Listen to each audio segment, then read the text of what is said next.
My $8,500 wedding cake was completely ruined, but strangely, it was the best money I ever spent. Why?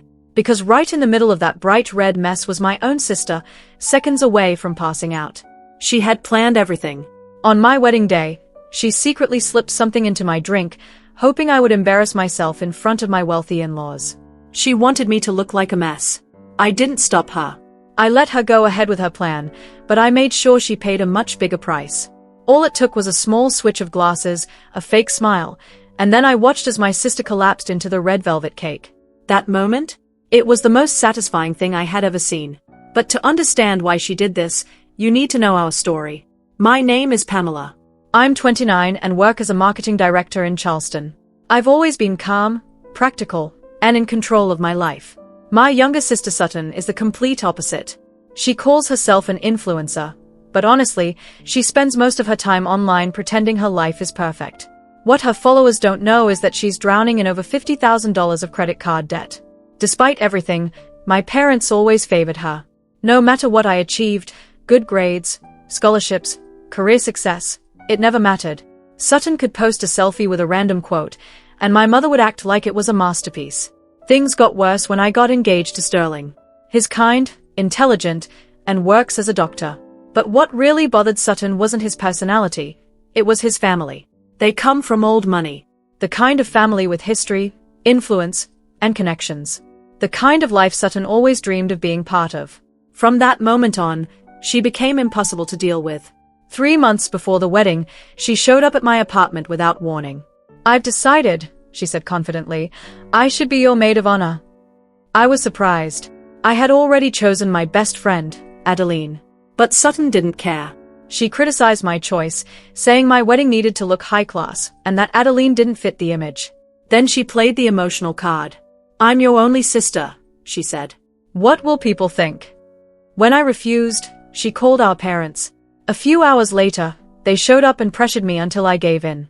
I said yes, even though I didn't want to. That was my first mistake. After that, her demands only got worse. 2 weeks before the wedding, she told me to pay for her expensive bridesmaid dress, one she had chosen without asking me. It cost $1,800. I paid for it without arguing. Looking back, I can see everything clearly now. Every demand, every manipulation, it was all building up to something bigger.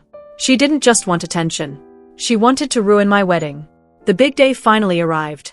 The ballroom was beautiful, soft lights, elegant decorations, and a stunning 6-tier red velvet cake that cost $8,500. It was perfect. At the head table, I sat between Sterling and Sutton.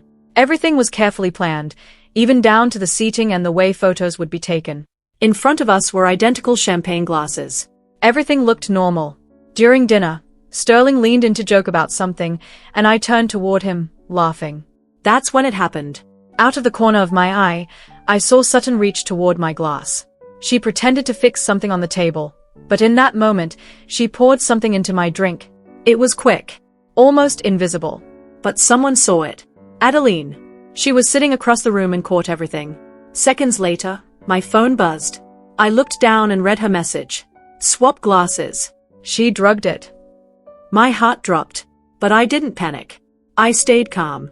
I looked at my drink, then at my sister, who was watching closely, waiting for me to take a sip. That's when I realized something important. This wasn't just jealousy anymore.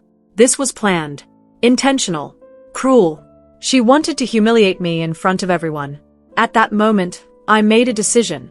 The version of me who always gave in, the one who stayed quiet and kept the peace. She was gone. I was done being the victim. I just needed the right moment to act. And soon enough, that moment came. If there was one thing my sister loved, it was impressing important people. And at this wedding, no one mattered more than Mrs. Eleanor. She was the head of a powerful family. Her name was on buildings, charities, and scholarships. One word from her could change someone's future. Sutton turned so quickly it almost looked painful. She jumped up from her chair and rushed straight into Mrs. Eleanor's path, like an excited dog greeting its owner. "Oh, Mrs. Eleanor," Sutton said, her voice suddenly overly sweet. "Were you resting in the VIP room too? I hope everything isn't too overwhelming for you. These events can be so tiring, especially when everyone wants your attention." She completely turned her back on the table.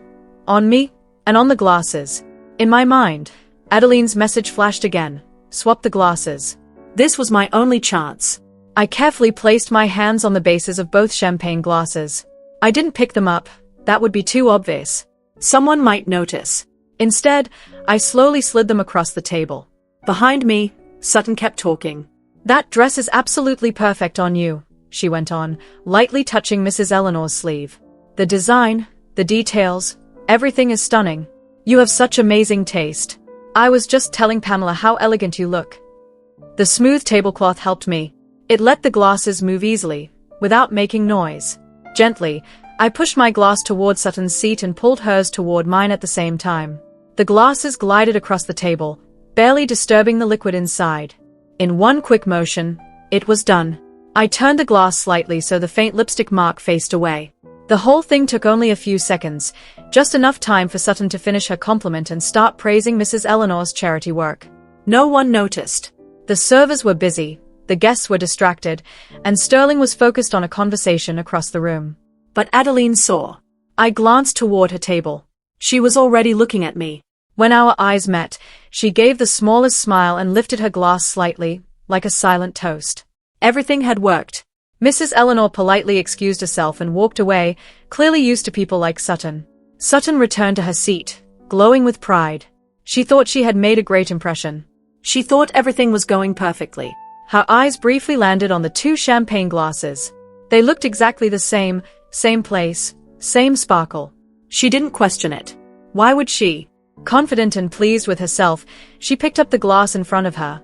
The one meant for me. Come on, she said with a smug smile. Let's toast to your happiness, Pamela. I lifted my glass and smiled back, hiding everything I felt. Thank you, I said softly. To a night we'll never forget. Our glasses clinked. She drank deeply, staring straight at me. She believed her plan was working.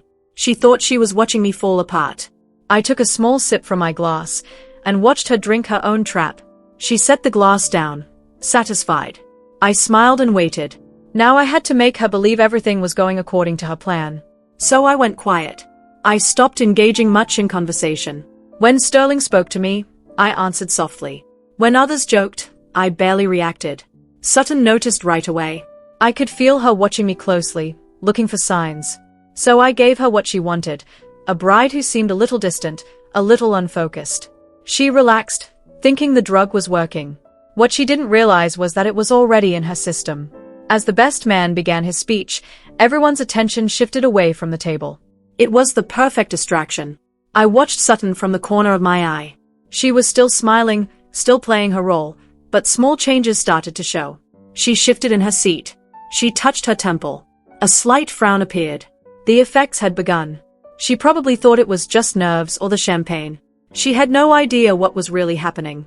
After the speech ended, the MC called for the maid of honor. Sutton stood up. I watched closely as she steadied herself on the table for just a second before walking forward. Her smile was still there, but it didn't reach her eyes anymore. She thought it was just stage fright. But I knew the truth. The drug was starting to take control. Still, she had enough confidence left to believe she was fine. She walked toward the stage, moving a little slower than usual, but steady enough. And of course, she chose the perfect spot, right beside the massive wedding cake, beautifully decorated and ready for photos. Exactly where she wanted to shine. The costly wedding cake wasn't just dessert, it was a symbol. It showed wealth, status, and a connection to old money. Standing near it made her feel like she belonged, like she had finally made it into that world.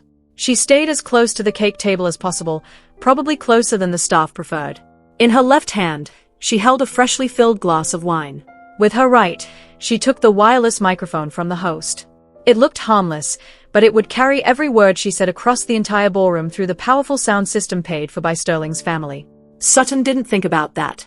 She didn't consider what might happen if she lost control, if whatever she had taken made her speak too freely.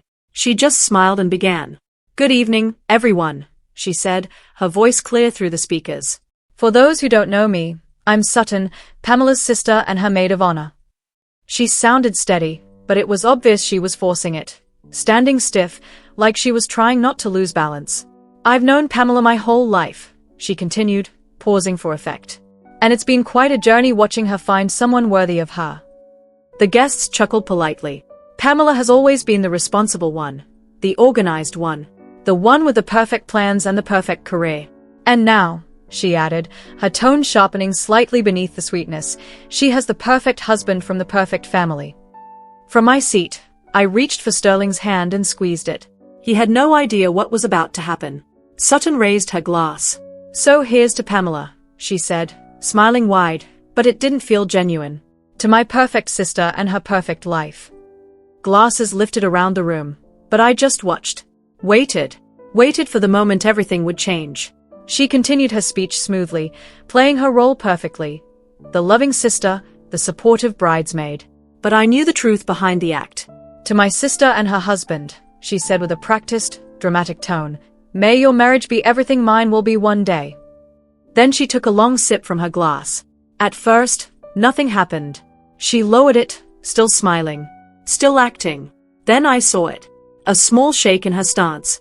Her free hand reaching for the podium as if the floor had shifted beneath her. "Thank you all for..." Her words started to blur. Her eyelids drooped. The glass trembled in her hand. Beside me, Adeline whispered, "How much did she take?" "I don't know," I replied quietly. "But it's hitting her fast." Sutton was swaying now, gripping the microphone stand tightly. The room fell silent as hundreds of guests watched her lose control. "Why?" she said weakly, her voice cracking through the speakers. "Why is the ceiling spinning?" The glass slipped from her hand, falling in slow motion before shattering loudly on the stage floor. Then her legs gave out. She fell forward, still clutching the microphone, her body unable to stop itself. There was no attempt to catch her fall, no control left. She crashed straight into the wedding cake. 6 layers of red velvet, beautiful, expensive, carefully designed, collapsed instantly. Frosting and crumbs exploded everywhere as she hit it face first, her dress sinking into the mess. White cream and deep red cake mixed together in a disturbing way, making the scene look almost like something violent had happened. She lay there, motionless, covered in frosting, her hair and dress ruined beyond recognition. For a second, no one moved. Then my mother screamed her name. Sterling reacted instantly. His training took over as he rushed to the stage, dropping to his knees beside her. "Cut the music," he ordered firmly. The room went silent. He turned her onto her side, clearing her airway and wiping frosting from her face. He checked her pulse, then her eyes, his expression growing more serious. Everyone watched in shock. As he moved her, Sutton stirred slightly. The microphone was still in her hand, now close to her lips. Her eyes opened just a little, unfocused. "No," she whispered. The microphone caught it. "Wrong glass." Her weak voice echoed through the entire ballroom. "The drugged glass." The words hung in the air. Everything froze.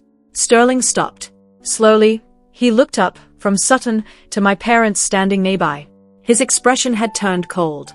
"She's not having a stroke," he said calmly, choosing his words carefully. "This is a toxic reaction. Alcohol mixed with a strong sedative. These are clear signs of an overdose." My mother gasped. "What? No, she wouldn't do that." Sterling didn't argue. He pulled out his phone and called for an ambulance, quickly explaining everything in medical terms. Then he hung up. My father finally spoke, his voice shaking with disbelief. "This is ridiculous.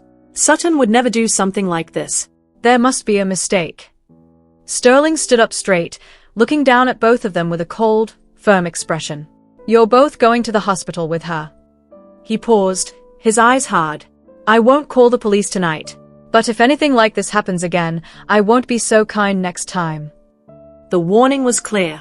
For the first time in my life, my father stepped back. The man who always controlled everything suddenly had nothing to say. Within minutes, the ambulance arrived. The paramedics lifted Sutton onto a stretcher. Her face was messy with cake, her dress completely ruined. My mother climbed into the ambulance silently, wearing that familiar look of dramatic suffering. My father lingered for a moment, staring at me. I couldn't tell what he felt, anger, guilt, or fear.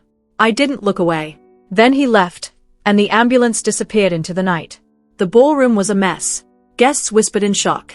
The cake lay destroyed on the floor, like proof of everything that had gone wrong. I stood there, holding Sterling's hand, and felt something unexpected. Relief.